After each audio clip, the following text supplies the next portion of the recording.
Sama ini sama gereja pasti kan disebutnya Yesus itu Tuhan kan? Iya. Tuhan sama Allah bedanya apa? Kalau Allah nggak pernah turun ke bumi kayaknya. Kalau Tuhan Ya itu, siapa? Yesus. Yesus, Maha Pencipta bukan? Bukan. Bukan. Bedanya Tuhan dan Allah itu sebenarnya kalau orang Kristen yang nggak belajar teologi, Iya. mereka kan bilang sama. Coba buka kamus besar bahasa Indonesia. Iya. Tuhan itu apa? Allah itu Allah itu apa? apa? Beda. Tuhan kan bahasa Indonesia yang artinya sebagai sesembahan, sesuatu yang disembah, yang Maha Pencipta. Allah di dalam kamus besar bahasa Indonesia itu adalah namanya Tuhan. Jadi Tuhan punya nama. Namanya itu Allah. Tuhan yang Maha Esa itu punya nama, namanya Allah. Allah itu dari dalam bahasa Arab. Allah itu. Allah, kita menyebutnya Allah karena ada tanda baca tertentu harus menyesuaikan dengan kaidah bahasa Arab. Kalau orang Kristen kan bilangnya Allah, bedanya begitu. Iya. Kalau pendeta mungkin bilangnya gini, Allah itu adalah Tuhan yang Maha Esa yang di surga. Tuhan itu Allah yang berkarya di bumi, berkaryanya sebagai manusia.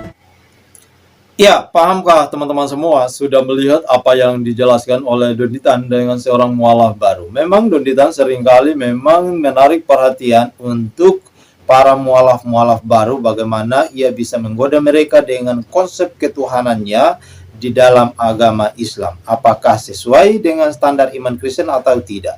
Tentu bagi kalian yang sepahaman dengan Donditan, yes, tetapi yang tidak sepahaman di dalam iman kekristenan, tidak. Karena apa?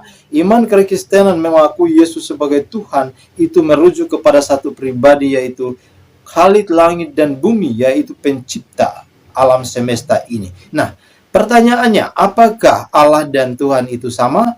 Tentunya sama bagi iman Kristen. Itu adalah sebuah sesembahan yang diyakini, yang dipuji, yang merujuk kepada pencipta langit dan bumi. Nah, karena itu saya tidak masuk ke sana, tetapi saya ingin menjelaskan tentang perspektif iman Kristen terkait dengan beriman kepada Yesus sebagai Tuhan dan Juru Selamat. Manusia kok dituhankan, dia dilahirkan, bahkan dibunuh, mati di atas kayu salib. Kok bisa masih dituhankan? Nah, ini adalah konsep terhadap kemanusiaan Yesus. Yesus memiliki dua kodrat ilahi, ya, kodrat sebagai manusia dan kodrat sebagai Allah. Ketika ia datang ke bumi menjadi wujud manusia, dilahirkan, bahkan dikandung dan dilahirkan, memang itu adalah wujud manusia. Ketika kita mau menyamakan wujud manusia dengan Allah, tentu itu sangat tidak masuk akal. Tetapi ketika Yesus menyelesaikan misi karya keselamatan di atas kayu salib dan kembali kepada hakikatnya yang semula, menjadi satu dengan Allah atau berada di surga, maka kita memahami bahwa Yesus sesungguhnya adalah Allah 100%, manusia 100%. Teman-teman semua pasti punya pemahaman yang berbeda, tetapi tujuannya satu, yaitu Yesus adalah Tuhan dan Juru Selamat. Nah, para polemikus-polemikus Muslim yang selama ini berpolemik tentang ketuhanan Yesus, memang kita tidak perlu menyalahkan mereka, karena itu adalah ajaran kitab suci mereka. Memang sudah ditulis atau sudah diajarkan seperti itu. Maka itulah konsep yang mereka ajarkan kepada orang lain. Tetapi yang menjadi salah di sini, ketika mereka mengutip ayat-ayat Alkitab untuk menyamakan konsep mereka, maka itu adalah satu kesalahan. Karena Alkitab dan Al-Quran menurut saya tidak bisa disatukan. Ya, kalau sudah jelas bahwa Al-Quran itu salinan daripada kitab suci ke Alkitab Perjanjian Lama, maka seharusnya mereka merujuk kepada kitab suci Alkitab yang adalah sumbernya. Karena ini adalah perspektif saya terkait dengan apa yang saya pahami, bahwa di dalam iman Kristen itu adalah sesuatu yang sangat unik. Pemahaman terhadap kitab suci Alkitab itu tidak pernah usai. Ya, tidak akan selesai memahami isi Alkitab Perjanjian Lama sampai dengan Perjanjian Baru. Itulah sebabnya kita terus belajar untuk terus memahami kitab suci. Apalagi orang yang tidak pernah belajar kitab suci. Orang-orang yang dulunya tidak pernah belajar tentang Alkitab. Lalu kemudian ia mualaf dan mengaku-ngaku adalah Kristen dan melayani Tuhan.